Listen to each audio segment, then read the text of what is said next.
की क्लास में डिस्कशन होगी बहमनी साम्राज्य के बारे में। बहमनी साम्राज्य की बात करेंगे तो विजयनगर के समानांतर में ही बहमनी साम्राज्य आपको देखने को मिलता है। ठीक है।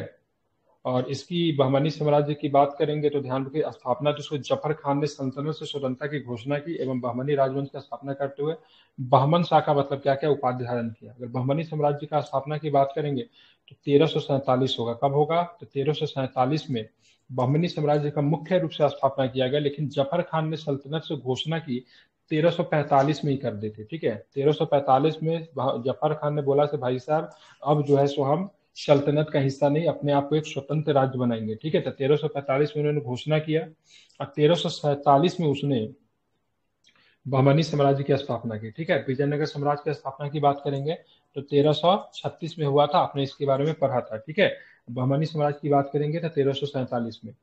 अब यहाँ पे बहमनी साम्राज्य की बात करेंगे, ठीक है, जिसका फाउंडर क्या था? बहमन शाह। तो बहमन शाह के बाद जिस वंश की नींव रखी गई उसको हम लोग बहमनी साम्राज्य के तौर पे जानते हैं। ठीक है, जफर खान के नाम से भी इसको जानते हैं। तो जफर खान बोलते हैं, हसन गंगू कहते हैं, बहमनी शाह कहते हैं, बहमन शाह कहते हैं, सब इसी का नाम था। तो 1345 में बहमन शाह, जिसे जफर खान और हसन गंगू के नाम से भी जाना जाता है, ने देवगिरी में स्वतंत्रता की घोषणा की और बाद में अपनी राजधानी गुलबर्गा, जो कि उत्तरी कर्नाटक का हिस्सा था, वहां पे इसने हस्तांतरित कर दिया। एक नया साम्राज्य की नींव रखी जिसको बहमनी साम्राज्य के तौर पे जानते हैं। इसे बारलंग, ओडिशा और विजयनगर के शासकों से चुनौतियों का सामना करना पड़ा। देखो, विजयनगर आपको पहले बन गया था, ओडिशा भी था। ठीक है, तो बारलंग से भी इनको चुनौती का सामना करना पड़ा, ओडिशा भी था डेट टाइम, और विजयनगर के शासकों से भी इनको चुनौती का सामना करना पड़ा था। सफल अभियानों के बाद इसने खुद के सिक्कों में सिकंदर द्वितीय के रूप में प्रदर्शित किया, तो अपने आप को द्वितीय सिकंदर के रूप में भी खुद के सिक्के में अपने आप को बताया है। ठीक है, प्रशासनिक रूप से बात करेंगे तो ये बहमनी शाह जो था, प्रशासनिक रूप से दिल्ली सल्तनत की संरचना को ही अपने यहाँ अपनाया तथा अपने राज्य को 4 क्षेत्रों में विभाजित कर दिया, जिसको तरफ कहते थे। और तरफ का जो प्रशासन जो संभालता था उसको तरफदार कहते थे। तरफ क्या था? राज्य था, इसके जो प्रशासन को संभालते थे उसको तरफदार कहते थे। ठीक है, तो ये बहमनी साम्राज्य के समय जो बहमन शाह के दौरान जो 4 राज्य थे उसमें गुलबर्गा था, हैदराबाद, दौलताबाद था, सॉरी, बिदर था और बरार शामिल था। तो 4 क्षेत्रों में अपने राज्यों को विभाजित किया। उसमें क्या क्या शामिल था? गुलबर्गा था, दौलताबाद की बात करेंगे, बिदर था और बरार था। ठीक है, अब देखो एक शासक जो आता है बहमन शाह का, मोहम्मद प्रथम, तो इसने 1363 में बारलंग का आक्रमण किया और गोलकुंडा के किले एवं तख्त ए फिरोज पर कब्जा किया, जो बाद में बहमनी शासकों के सिंहासन के रूप में प्रयुक्त होता रहा। ठीक है, तो गोलकुंडा के किलों को अधिकार में कौन लाया? सबसे पहले तो मोहम्मद प्रथम ने लाया था। ठीक है, जो कि अलाउद्दीन बहमन शाह के बाद, ठीक है, मतलब बहमन शाह के बाद ये शासक बना था। ठीक है, तो गोलकुंडा के किले एवं तख्त ए फिरोज पर कब्जा किया, जो बाद में बहमनी शासकों के सिंहासन के रूप में मतलब प्रयुक्त होते रहा। इसके अतिरिक्त इसने राजमार्ग डकैती के दमन हेतु कार्य किया और गुलबर्गा को 2 मस्जिदों का निर्माण किया। तो मोहम्मद प्रथम ने जो राजमार्ग पे, सड़क पे जो डकैतियां वगैरह जो होती थी उसको इसने क्या किया था? समाप्त कर दिया था मोहम्मद प्रथम ने, जो कि बहमन शाह का मतलब क्या था? उत्तराधिकारी था। इसको भी आपको ध्यान में रखना है। आप देखोगे सल्तनत धीरे धीरे कई स्वतंत्रों में विभाजित हो गई थी, कई मतलब स्वतंत्र राज्यों में विभाजित हो गई थी, जहां पे आदिल शाही राज्य बना, कुतुब शाही बना, निजाम शाही बना और सरकी शासक बना। ठीक है, तो ये आदिल शाही की बात करेंगे, जिसका बीजापुर इसकी राजधानी हुआ करती थी। और इसके जो फाउंडर जो थे यूसुफ आदिल शाह थे। क्या नाम था इनका? तो यूसुफ आदिल शाह इनका फाउंडर थे, इनको आपको ध्यान में रखना है। कुतुब शाही की बात करेंगे तो इसकी राजधानी गोलकुंडा हुई करती थी, और इसका जो फाउंडर जो था कुली कुतुब शाह था। और आगे चलेंगे तो निजाम शाही जो होती थी उसकी राजधानी अहमदनगर थी, इसका फाउंडर जो था मलिक अहमद था। एक जौनपुर राज्य भी आगे चल के बन गया जिसको सरकी शाही राजवंश कहते हैं, और इसका जो राजधानी जो था जौनपुर था, जिसको पूर्व का सिराज के तौर पे भी हम लोग जानते हैं। ठीक है, इसका जो फाउंडर जो था मलिक सरवर था। एक बार फिर से मैं रिपीट कर रहा हूँ, जरा इस पे ध्यान फरमाइएगा। आदिल शाह की बात करेंगे, बीजापुर इसकी राजधानी थी और फाउंडर यूसुफ आदिल शाह। कुतुब शाही की बात करेंगे, कुतुब मीनार इसी वंश के द्वारा बनाया गया, कुली कुतुब शाह। गोलकुंडा इसकी राजधानी हुआ करती थी। निजाम शाही की बात करेंगे तो अहमदनगर, और इसका मलिक अहमद इसका फाउंडर था। शर्की शासी की बात करेंगे, सरकी शाही, सरकी शासक कह लीजिए। जौनपुर इसकी फाउंडर की बात करेंगे, मलिक सरवर था। इब्राहिम आदिल शाह द्वितीय, ठीक है, ये बीजापुर का शासक था। इब्राहिम आदिल शाह द्वितीय की बात करेंगे तो बीजापुर का शासक था, एक अच्छा प्रशासक कहलाए, कवि एवं कला का क्या था? संरक्षक था। और ये जो दक्कनी भाषा में, ठीक है, इब्राहिम आदिल शाह द्वितीय ने एक पुस्तक लिखी, किताब ए नौरस के नाम से जानता है, जो कि पूछा गया है। ठीक है, तो लिख दे रहा हूं यहाँ पे, जरा ध्यान दीजिएगा। तो किताब ए नौरस, ठीक है, बात करें किताब ए नौरस की बात करेंगे, प्रमुख ग्रंथ है। किसके द्वारा पुस्तक को लिखी गई है? तो इब्राहिम आदिल शाह द्वितीय के द्वारा लिखी गई। व्यक्ति विद्वान था, ठीक है, अच्छा प्रशासक था, कलाकार था, कवि था, कला का संरक्षक था। धर्मनिरपेक्षता में विश्वास के कारण इसके मुस्लिम प्रजा के द्वारा जगत गुरु की उपाधि दी गई थी, ठीक है। तो जगत गुरु की उपाधि किसे मिली थी? तो यूसुफ आदिल शाह द्वितीय को मिली थी। ये पूछा गया क्वेश्चन, इसकी किताब के नाम भी पूछते हैं, ठीक है। तो यूसुफ आदिल शाह द्वितीय को जगत गुरु की उपाधि दी गई थी अब इनकी प्रजा के द्वारा। इन्होंने किताब लिखी थी, इसका नाम था किताब ए नौरस। मोहम्मद प्रथम 8 राज्य मंत्रियों की एक परिषद नियुक्त किया था। मोहम्मद प्रथम की बात की, जो कि बहमन शाह का उत्तराधिकारी था, जो कि कब से कब तक शासक रहा था, तो ध्यान रखिएगा 1500 और 58 तक ये शासक रहा था। तो उसने क्या किया था कि 8 मंत्रियों का एक परिषद की स्थापना की थी। इसमें कौन कौन था, जरा उनके बारे में जान लेते हैं। सबसे पहले वकील ए सल्ताना कहते थे, वो लेफ्टिनेंट एवं सम्राट के तत्काल नीचे का अधिकारी था और सबसे वरिष्ठ अधिकारी यही होता था। वजीर ए कुल की बात करेंगे तो सारे मंत्रियों में प्रमुख था, मंत्री के कार्यों का पर्यवेक्षण करता था। अमीर ए जुमला की बात करेंगे तो वित्त मंत्री हुआ करता था। अमीर अशरफ की बात करेंगे तो विदेश मामलों के मंत्री एवं समारोह का प्रमुख था। नजीर की बात करेंगे तो सहायक वित्त मंत्री थे। पेशवा की बात करेंगे राज्य के लेफ्टिनेंट के साथ संबंध इनका था, ठीक है। कोतवाल की बात करेंगे तो राजधानी में पुलिस प्रमुख और नगर का मजिस्ट्रेट होता था। सदर ए जहां की बात करेंगे तो मुख्य न्यायाधीश एवं धार्मिक मामलों का बंदोबस्त मंत्री भी था सदर ए जहां, ठीक है। कि 8 जो थे मोहम्मद प्रथम के शासनकाल में एक परिषद की नियुक्ति की गई थी, जो कि शासक के, जो कि राजा के प्रशासन में क्या करती थी, तो मदद करती थी। गोल गुंबद जिसे विश्व का सबसे बड़ा गुंबद भी कहा जाता है, कर्नाटक के बीजापुर जिले में स्थित है। और यूसुफ आदिल शाह की मकबरा की बात करेंगे तो ये भी आपको ध्यान में रखना है। तो ये गोल गुंबज की बात करेंगे तो ये यूसुफ आदिल शाह का मकबरा है, ठीक है। क्या है गोल गुंबज? तो यूसुफ आदिल शाह का मकबरा है गोल गुंबद, जो कि कर्नाटक के बीजापुर में मिलेगा आपको, जो कि भारत का सबसे बड़ा गुंबद है। तो मकबरा है, किसका मकबरा है? तो यूसुफ आदिल शाह का मकबरा है। अब चलेंगे गोलकुंडा का, ठीक है, ध्यान रखें, ठीक है। तो गोलकुंडा का किला बड़ा इंपॉर्टेंट है, ठीक है। तो इसका निर्माण काकतीय राजवंश के राजा कृष्णदेव के द्वारा किया। कृष्णदेव राय नहीं है, काकतीय राजा थे कृष्णदेव के द्वारा मिट्टी के किले के रूप में निर्माण किया गया था गोलकुंडा का किला, ठीक है। 1495-96 के दौरान किले को जागीर के रूप में सुल्तान कुली कुतुब शाह को सौंप दिया गया और कुतुब शाही राजवंश ने इस पर कब्जा कर लिया, गोलकुंडा को अपनी राजधानी बनाया, ठीक है। इसको भी आपको ध्यान में रखना है। और गोलकुंडा की बात करें क्यों प्रसिद्ध था, तो गोलकुंडा हीरे के लिए प्रसिद्ध था, ठीक है। किस के लिए प्रसिद्ध था गोलकुंडा? तो गोलकुंडा की बात करेंगे तो हीरे के लिए प्रसिद्ध था। फतेह दरवाजा की बात करेंगे तो फतेह दरवाजा गोलकुंडा के किला का प्रवेश द्वार है, जिसको बोलते जीत का दरवाजा बोलते हैं, फिर विजय द्वार के नाम से भी जाना जाता है। तो गोलकुंडा का किला का निर्माण करवाया था काकतीय राजवंश के शासक राजा कृष्णदेव। इस किला का इंपोर्टेंट क्या था, मिट्टी के किले के रूप में किया गया था इसका निर्माण, ठीक है। और बाद में जाके भूमि अनुदान के रूप में कुली कुतुब शाह को इसको सौंप दिया गया और कुतुब शाही राजवंश ने इस पर कब्जा कर लिया तथा गोलकुंडा को अपनी क्या किया, राजधानी बनाया। और 17वीं शताब्दी में गोलकुंडा जो था कोहनूर हीरे के लिए काफी अधिक प्रसिद्ध था, हीरे के लिए जाना जाता था। अब फतेह दरवाजा फिर विजय दरवाजा की बात करेंगे, विजय द्वार की बात करेंगे तो गोलकुंडा का किला का क्या है, तो प्रवेश द्वार है। आप देखेंगे मुगल आ जा रहा है, ठीक है। तो ध्यान रखें मुगल के बारे में आज हम लोग कुछ पढ़ेंगे, उससे पहले आप लोग को थोड़ा ये रिवीजन करवा दे रहा हूँ, ठीक है। तो सबसे पहले बहमनी की बात करें, बहमनी की स्थापना हुआ 1347 में। जफर खान नाम था, उसने कौन सी उपाधि धारण की थी? हसन गंगू के नाम से भी जाना जाता था, ठीक है। जफर खान के नाम से भी जाना जाता था, बहमनी शाह के नाम से भी जाना जाता है, ध्यान रखेंगे। राजधानी इसने कहा बनाई, गुलबर्गा बनाई, ठीक है। जब ये दक्षिण भारत में जब बहमनी साम्राज्य की नींव रखी तो वहां पे ओडिशा के शासक बारलंग के काकतिया की बात करेंगे, या फिर बात करेंगे हम लोग विजयनगर के शासक से इनको चुनौती देखने को मिली।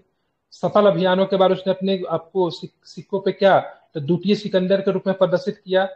4 क्षेत्रों का आपको ध्यान रखना है, गुलबर्गा, दौलताबाद, बिदर और बरार में अपने आप को विभाजित किया, जिसको क्या बोलते थे, जिन्हें तरफ के नाम से जाना जाता था। मोहम्मद प्रथम की बात करेंगे तो गोलकुंडा के किले एवं तख्त से फिरोज पर कब्जा कर लिया। बाद में यहीं से बहमनियों की प्रशासन यहीं से चलती थी। राजमार्ग में डकैती के दमन के हेतु कार्य किया, गुलबर्गा में 2 मस्जिद का निर्माण करवाया, ठीक है। आदिल शाही वंश की बात करेंगे तो बीजापुर हो जाएगा शहर, ठीक है, राजधानी। यूसुफ आदिल शाही इसके फाउंडर थे। कुतुब शाही की बात करेंगे तो गोलकुंडा, कुली कुतुब शाही। निजाम शाही की बात करेंगे तो अहमदनगर, मलिक अहमद हो जाएंगे। सरकी की बात करेंगे जौनपुर, अब मलिक सरवर हो जाएंगे, ध्यान में इसको रखेंगे। सल्तनत धीरे धीरे 4 स्वतंत्र राज्यों में क्या हो गई थी, विभाजित हो गई थी, ठीक है, बहमनी सल्तनत। इब्राहिम आदिल शाह को क्या बोला जाता है, जगत गुरु की उपाधि दी गई थी दयालुता के कारण। किताब ए नौरस की इसने उपाधि की थी। मोहम्मद प्रथम के शासनकाल में 8 राज्य मंत्रियों की एक विशेष परिषद भी थी, ठीक है। तो ये सारा तो मैंने आपको बता ही दिया, जिसमें से वकील ए सल्ताना की बात करेंगे सबसे अधिक क्या होते थे, प्रमुख होते थे। गोल गुंबद जिसको का विश्व का सबसे बड़ा गुंबद कहा जाता है, क्या है, एक प्रकार का मकबरा है। किसका मकबरा है? तो मोहम्मद आदिल शाह के क्या है, मकबरा है। कहाँ पे मिलेगा? तो कर्नाटक के बीजापुर में आपको देखने को मिलेगा। गोलकुंडा का किला की बात करेंगे, काकतीय राजवंश के राजा राजा कृष्णदेव के, कृष्णदेव राय नहीं है, ठीक है, राजा कृष्णदेव के द्वारा इसका निर्माण किया गया था। कोहनूर के लिए गोलकुंडा क्या था, फेमस था। अब फतेह दरवाजा की बात करेंगे तो गोलकुंडा का किला का क्या है, प्रवेश द्वार है। अब हम आते हैं थोड़ा मुगल के बारे में, आज हम लोग पढ़ेंगे, ठीक है, मुगल के बारे में पढ़ना जरूरी है। तो मुगल के बारे में कम से कम दो शासक के बारे में आज हम लोग पढ़ लेते हैं, ठीक है, बाकी हम लोग कल देखेंगे। तो मुगल की बात करेंगे तो मुगल भारत में 1526 में आते हैं, 1530 तक बाबर का शासनकाल होगा। 1526 से लेकर 1530 तक पानीपत की लड़ाई होती है, मुगल उसमें विजयी होते हैं और दिल्ली सल्तनत का खात्मा हो जाता है, समाप्त हो जाता है, भारत में मुगल सत्ता की नींव रखी जाती है। तो बाबर के प्रतिष्ठित वंश की जड़ें तुर्क एवं मुंगेल विजेता से जुड़ी हुई थी, ठीक है, तुर्क और मंगोल। मंगोल माता की तरफ से था, और पैतृक पक्ष से बात करेंगे तो तैमूर थे, ठीक है। तो पैतृक पक्ष से क्या था, पिता की तरफ से बाबर तैमूर था, और माँ की तरफ से चंगेज खान से संबंधित था। पानीपत की प्रथम लड़ाई होती है 1526 में होती है, बाबर एवं इब्राहिम लोदी के बीच में होती है, और जिसमें आप देखोगे तो बाबर क्या होता है, इसमें विजयी होता है। फिर आगे चल के पानीपत के बाद खानवा की लड़ाई होती है 1527 में, ठीक एक वर्ष के बाद। बाबर की सेना एक तरफ था, दूसरी तरफ राणा संगा था। तो बाबर की सेना में दूसरी तरफ राणा संगा महमूद लोदी, जो कि इब्राहिम लोदी का भाई था, हसन खान मेवाती भी था जो कि मेवात के शासक था, सबके सब विजयी हुए, सॉरी पराजित हुए। इस युद्ध में बाबर ने कौन सी उपाधि धारण की? गाजी की उपाधि धारण की। तो गाजी की उपाधि पानीपत के दूसरे युद्ध में इसने क्या किया था, सॉरी हाँ, खानवा के युद्ध में इसने गाजी की उपाधि धारण की थी। आप चलेंगे हम लोग चंदेर का युद्ध, जिसको चंदेरी का युद्ध के नाम से भी जानते हैं। तो बाबर और मालवा में चंदेरी के मेदिनी राय को पराजित किया। तो बाबर और मेदिनी राय के बीच में कौन सा युद्ध हुआ? चंदेरी का युद्ध हुआ, जो कि 1528 में होता है। अब बाबर के द्वारा भारत में 4 युद्ध लड़े गए थे। आखिरी युद्ध की बात करेंगे तो घाघरा का युद्ध था, जो कि 1529 में होता, महमूद लोदी के साथ हुआ। महमूद लोदी कौन था? इब्राहिम लोदी का भाई था। तो घाघरा नदी के तट पे महमूद लोदी में नुसरत था, जो कि बंगाल का शासक था, संयुक्त सेनाओं का बाबर की सेना ने क्या किया, पराजित कर दिया, और घाघरा के युद्ध में भी विजयी हुआ। तो भारत पे सत्ता स्थापित करने के लिए बाबर ने 4 युद्ध किए, जिसमें पानीपत का प्रथम युद्ध, खानवा का युद्ध, चंदेरी के युद्ध और घाघरा का युद्ध क्या था, शामिल था। उस समय के युद्ध में सामान्य लड़ी जाती थी, बारूद का प्रयोग नहीं होता था। हालांकि बारूद का प्रयोग भारत में पहले से भी होता था, लेकिन युद्ध में बड़े पैमाने पर नहीं होता था। अब विजयनगर साम्राज्य की बात करोगे तो वहां पर भी बहमानी के साथ लड़ाई में बारूद का प्रयोग किया गया था। लेकिन परंतु बाबर ने तोप खाने एवं घुड़सवार सेना के साथ इसके कुशल उपयोग का उदाहरण प्रस्तुत किया। बहादुर का व्यापक पैमाने पर इसने क्या किया, प्रयोग किया, तोप खाने के साथ किया। बाबर ने पानीपत की पहली लड़ाई में, ठीक है, तुलगुमा प्रणाली के रूप में जाने जाने वाली एक नई युद्ध पद्धति की शुरुआत की। तुलगमा क्या था? तो तुलगमा का तात्पर्य पूरी सेना को भिन्न भिन्न इकाइयों में विभाजित करना था, ठीक है। तो बाबर ने इसमें, ठीक है, उस्मानी या तुलगमा विधि का प्रयोग किया। तुलगमा विधि को सेना का प्रयोग करने के लिए, उस्मानी विधि से इसने तोप का प्रयोग किया। तो दोनों पूछा जाता है। मुस्तफा नामक तोपची जो थे, ठीक है, इसको लेकर आया था बाबर तोप चलाने के लिए। 2 थे, एक मुस्तफा था, एक का नाम मैं भूल रहा हूं, ठीक है। बाबर ने 4 बाग शैली, ठीक है, 4 बाग शैली जो था, जो कि फारसी शैली का उद्यान का लेआउट था, ठीक है। तो 4 बाग शैली के लिए बाबर जाना जाता है कि शुरुआत एवं पानीपत एवं संभल में मस्जिदों का निर्माण करवाया। पूछा जाता पानीपत एवं संभल में मस्जिद का निर्माण किसने करवाया था? तो बाबर ने करवाया था पानीपत और संभल में। 4 बाग शैली का जन्मदाता कौन था? तो बाबर था 4 बाग शैली का जन्मदाता। और बाबर की आत्मकथा की बात करें, तुजक ए बाबरी, ठीक है, जो कि तुर्की में लिखी गई। बाबर की आत्मकथा किसमें लिखी गई है? तुर्की में लिखी गई, तुजक ए बाबरी। उसकी सैन्य एवं रणनीतियों के बारे में जानकारी प्रदान करता है, ये भी आपको ध्यान में रखना चाहिए। उसके बाद शासक की बात का, बाबर का पुत्र, 1530 में बाबर की मृत्यु हो जाती है। अब 1530 से लेकर 1545 तक हुमायूं जो थे शासक बनते हैं। 2 टर्म में शासक रहेंगे, 1530 से लेकर 1540 तक, और फिर 1540 में इनको छोड़कर भागना पड़ेगा, और फिर 1555 से लेकर 1556 तक शासक बनते हैं, दोबारा आते भारत में। तो चुनार की घेराबंदी, मिर्जापुर, ध्यान में रखेंगे, चुनार बनारस के पार में पड़ता है। तो 1532 में चुनार की घेराबंदी, चुनार के किला को घेर लिया गया, और चुनार के किला पे किनका था? शेर शाह सूरी का क्या था? अधिकार था। तो हुमायूं ने दरदा में अफगानों को पराजित किया एवं उसके पश्चात चुनार के किले, जिसे पूर्वी भारत का प्रवेश द्वार भी कहा जाता है, की घेराबंदी की। तो पूर्वी भारत का प्रवेश द्वार कौन था? चुनार का किला था, ध्यान में इसको रखना है। चौसा का युद्ध होता बक्सर में, ठीक है, बक्सर में चौसा का युद्ध होता 1539 में। इस युद्ध में शेरशाह सूरी से पराजित हुआ है। युद्ध में बाल बाल बचा, बहुत ही मुश्किल से जान बचाकर भागा था। चौसा के युद्ध की बात करें 1539 में। और यहाँ पे चलेंगे, दूसरा युद्ध फिर होता है कन्नौज का युद्ध होता है। इस युद्ध में शेरशाह ने हुमायूं पर पूर्ण रूप से विजय प्राप्त की तथा स्वतंत्र शासन किया स्थापित किया। दिल्ली के गद्दी पर बैठा शेरशाह सूरी। हुमायूं भारत छोड़ के भाग गया। 1540 में अमरकोट पहुंचा। ठीक है, अमरकोट सिंध पाकिस्तान में पड़ता है। उसी के प्रवास के दौरान, ठीक है, हमीदा बानो बेगम की गर्भ से, ठीक है, क्या होता है, 1542 में अकबर का जन्म होता है। ठीक है, 1542 में क्या होता है, अकबर का जन्म होता है। ध्यान में रखेंगे कहाँ पे होता है, अमरकोट में होता है। इसके बाद हुमायूं ईरान की यात्रा की एवं वहां के शासक सफाविद शाह से सहायता मांगी। तो शाह ने बोला से देखो, तुम जो है सो मतलब क्या करोगे, हम धर्म परिवर्तन करोगे तभी सहायता देंगे। मतलब इस्लाम में भी शिया सुन्नी है ना, तो इन्होंने अपने आप को शिया बनाया। ठीक है, क्योंकि मुगल जो थे सुन्नी थे। तब जाके ईरान ने, शाह ने सहायता दी इनको। तो बाद में जाके उसी सहायता से क्या होता है, आगे चल के भारत की गद्दी पर फिर से ही स्थापित हो पाते हैं। ठीक है, तो ध्यान में ये भी आपको रखना है। अब क्या था, 1555 हुमायूं ने अफगानों पर विजय प्राप्त की तथा बैरम खान के सहयोग से, ठीक है, मच्छीवाड़ा और सरहिंद की लड़ाई होती है 1555-56 में। ठीक है, तो वहां पर बैरम खान सबसे बड़ा क्या होता है, हुमायूं के लिए उपयोगी सिद्ध होता है। उसी ने मतलब क्या की थी, मदद की थी, दिल्ली पे पुनः अधिकार किया। लेकिन ठीक एक साल के बाद दीन ए पनाह नगर जो था, जिसकी स्थापना हुमायूं ने ही की थी, बनाया था, लाइब्रेरी की सीढ़ियों से गिरने के कारण उसकी क्या हो जाती है, मृत्यु हो जाती है। ठीक है, फिर लेनपुल क्या लिखता है हुमायूं के बारे में, सो जीवन भर गिरते पड़ते रहा, फिर उसकी मृत्यु भी मतलब गिरने की वजह से हो गई। ठीक है, लेनपुल का स्टेटमेंट, लेनपुल ही है ना। ठीक है, अब चलेंगे कला एवं स्थापत्य की बात करेंगे। तो हुमायूं ने दिल्ली में दीनपना नगर, एक नगर की स्थापना की।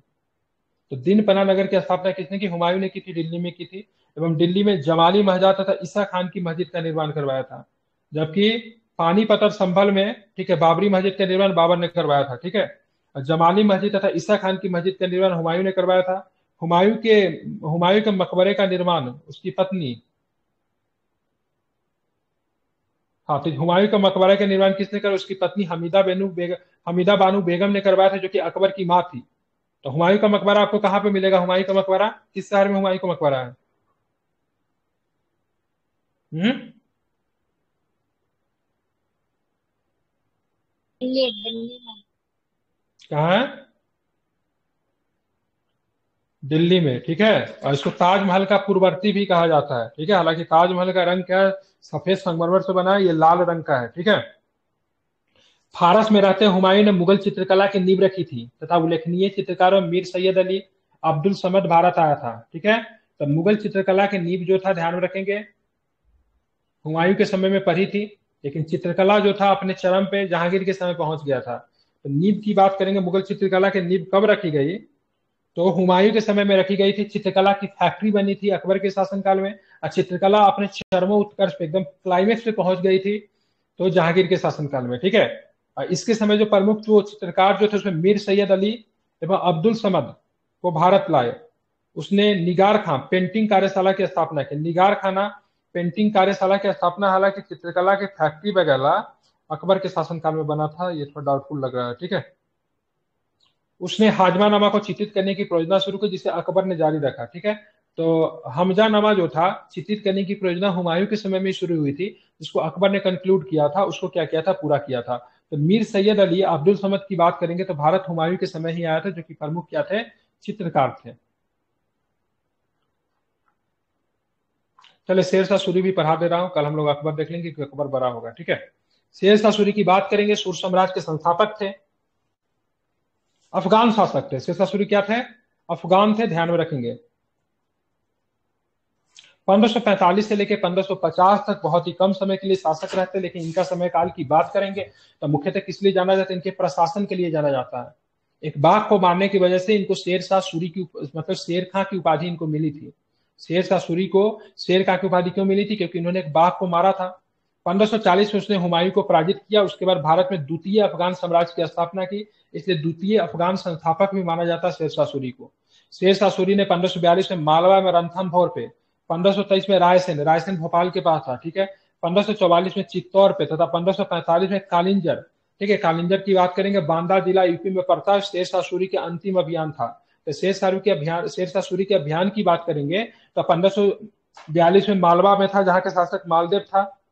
रणथंभौर का था, 1543 में रायसन था, 1544 में चित्तौड़ था और 1545 में कालिंजर था। ठीक है, तो 1542 मालवा, रणथंभौर भी सेम ईयर, 1543 में रायसेन, 1544 में चित्तौड़ और 1545 में कालिंजर। तो कालिंजर इनका आखिरी अभियान था। कालिंजर अभियान के दौरान शेरशाह सूरी को 1545 में कालिंजर किले की घेराबंदी करते समय एक आकस्मिक बारूद विस्फोट की वजह से शेरशाह सूरी की मृत्यु हो जाती है। और जिस समय वो कालिंजर को जीत रहे थे उस समय वहां का शासक कीरत सिंह थे। क्या नाम था? कीरत सिंह था। ठीक है, ध्यान में रखेंगे।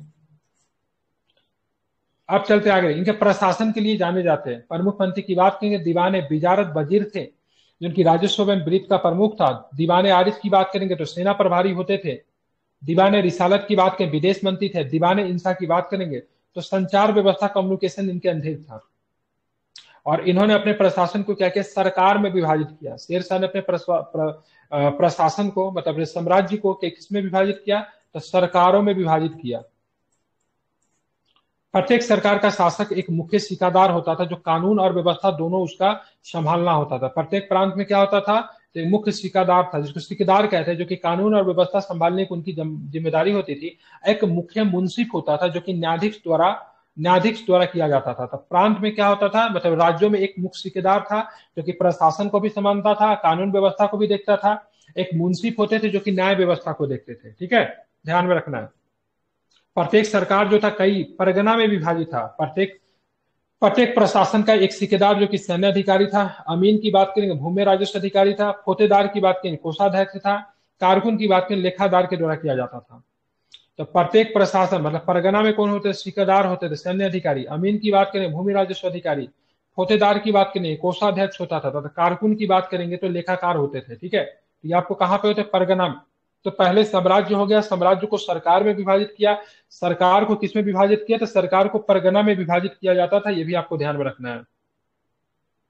अगर बात की सबसे छोटी इकाई की बात की प्रशासन की, तो गांव हुआ करते जिसको मौजा बोलते हैं। ठीक है, जिसने वंशानुगत मुखिया पर एकत्र करते थे। ये वंशानुगत मुखिया कर एकत्र करते थे तथा राजा एवं कृषकों के बीच में मध्यस्थ के रूप में काम करते थे। गांव में क्या होते थे? वंशानुगत मुखिया होते थे, तो कृषकों से मतलब क्या करते थे? कर को वसूलते थे, राजा तक पहुंचा देते थे। तो दोनों के बीच मध्यस्थ का काम करने वाला कौन होता था? गांव का मुखिया होता था। अमीन की बात करेंगे तो जमीन की जिम्मेदारी इसके अंतर्गत आती थी। तटबंधों के निर्माण एवं मरम्मत तथा खेती योग्य भूमि के सुरक्षा के लिए जिम्मेदार कौन था? तो अमीन था। अभी भी गांव में देखिएगा, भूमि वगैरह के जांच के लिए किसको बुलाते हैं? अमीन को बुलाते हैं। शेरशाह सूरी ने व्यापार शुल्क को सुव्यवस्थित किया एवं केवल प्रवेश एवं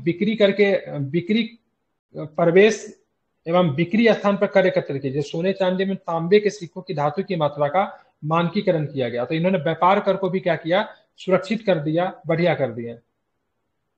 व्यापार को सुविधाजनक बनाने के लिए एक रूप में माप तोल की इकाई प्रणाली का विकसित किया। ठीक है, मतलब पूरे ही साम्राज्य में एक ही जैसा माप तोल की प्रणाली रहेगी, जस्ट लाइक जीएसटी टाइप का। 178 ग्राम का ये पूछा जाता है। ठीक है, 178 ग्राम का वजन का चांदी का सिक्का जारी किया। और इनके समय चांदी के सिक्के को क्या बोलते थे? रुपया के नाम से जानते थे। अगर सोना का अगर पूछ देगा तो सोना के सिक्का को असरफी बोलते थे। ठीक है, तो रुपया चांदी का था, सोना का क्या था? असरफी था। इसको भी आपको ध्यान में रखेंगे। निजी सेना को शाही खालसा खैल के नाम से जाना। दो तरह के सेना होते थे, एक निजी सेना होता था, एक जो सेना होता था जब युद्ध वगैरह होता था तब उस सेना को बुलाया जाता था। तो दो तरह के सेना होता था, एक परमानेंट सेना होता था जिनको खालसा खैल के नाम से भी जानते थे। ध्यान रखेंगे, शेरशाह सूरी के शासनकाल में ग्रैंड ट्रंक रोड, जिसको जीटी रोड के नाम से जानते हैं, वो प्राचीन काल का उत्तरापथ था। ठीक है, तक्षशिला को उत्तरापथ कहा जाता था, का पुनः निर्माण करवाया। बंगाल में त्राम लिप्ति से लेकर पेशावर पुरुषपुर तक व्यापार मार्गों पर सरायों का निर्माण करवाया। ठीक है, तो त्राम लिप्ति जो कि बंगाल में था, और कहा था पुरुषपुर पेशावर तक क्या था? जो रोड के किनारे किनारे इन्होंने सराय बना दिया। सराय जो होता था बहुत ही बढ़िया और आधुनिक किस्म का, मतलब एक विश्राम गृह होता था। प्रत्येक मील पर इसने सराय को स्थापित किया। सराय के पास क्या था? घोड़े होते थे, और जब इनको सूचना पहुंचाना पर होता था तो एक सराय से दूसरे सराय पे क्या जाता था? सूचना लेकर जाता था घोड़ा वाला, फिर वो दूसरे सराय में देता था, वो फिर घोड़ा से तीसरे पे पहुंचा, तीसरे से चौथे पे, चौथे पे पंचवें पे, पंचवें से छठे पे। और ये न्यूज कोई भी सूचना होती थी त्राम लिप्ति से पुरुषपुर तक बहुत ही जल्दी पहुंच जाती थी। ठीक है, तो ये बहुत अच्छा सुविधा इन्होंने बना रखा था।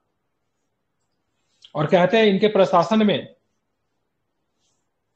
ध्यान रखें, इसने इनके प्रशासन में क्या था? तो इनके प्रशासन में आप देखोगे तो कहते हैं मतलब रात के समय भी कोई वृद्ध महिला भी अपने सर पे सोने की टोकरी लेकर भी अगर निकले तो कोई उनसे छीन छोरी नहीं कर सकता था, मतलब इतना सुरक्षित प्रशासन था। उसने दिल्ली में एक नए 4 दीवारी वाले शहर का निर्माण किया, जिसे पुराना किला के नाम से भी जानते थे, ओल्ड फोर्ट के नाम से जानते, शेरशाह सूरी ने किया था। अपना सासाराम में अपने मकबरा बनवाया, लेकिन मकबरा को पूर्ण नहीं करवा पाया। इसके पुत्र ने मकबरा को क्या किया, पूरा करवाया, जहां पे ये सासाराम है, ठीक है। चतुष्कोणीय मकबरा की आकृति है, ठीक है, हिंदुस्तानी, ठीक है, मतलब भारतीय और फारसी शैली का मिश्रित नमूना हिंदुस्तानी शैली में ये बना हुआ है, और ये झील के बीचों बीच में है। हिंदुओं पर जजिया कर इसने भी लगाए थे। तो कल के क्लास में हम लोग अकबर के बारे में हम लोग पढ़ेंगे, ठीक है, क्योंकि अकबर के बारे में आपको थोड़ा लंबा पढ़ना है, तो ध्यान रखिएगा। कल के क्लास में हम लोग यहाँ पे मुगल में हम लोग घुसे अभी तक, तो हम लोगों ने क्या किया, तो अभी तक हम लोग शेरशाह सूरी के बारे में हम लोगों ने पढ़ लिया। तो कल के क्लास में हम लोग मुगल के खत्म कर देंगे, ठीक है, कोशिश करेंगे अकबर वगैरह को करते हुए मुगल प्रशासन को कल के क्लास में क्या करें, समाप्त करें, ठीक है। तो आगे आप लोग क्या कीजिएगा, अकबर, अकबर के बाद जहांगीर, जहांगीर के बाद आपका क्या होगा यार, उसका बेटा शाहजहां, उसके बाद औरंगजेब, उसके बाद उत्तरवर्ती मुगल आएंगे, तो उत्तरवर्ती मुगल के बारे में बाद में हम लोग देखेंगे, ठीक है। मैं भी उत्तरवर्ती मुगल से प्रश्न भी बहुत कम ही रहता है, तो हम लोग देखेंगे। तो कल आप लोग अकबर से पढ़कर आना, शेरशाह सूरी के बाद, ठीक है। तो मिलते हैं फिर कल के क्लास में। और शाम वाली क्लास जो ऑब्जेक्टिव की जो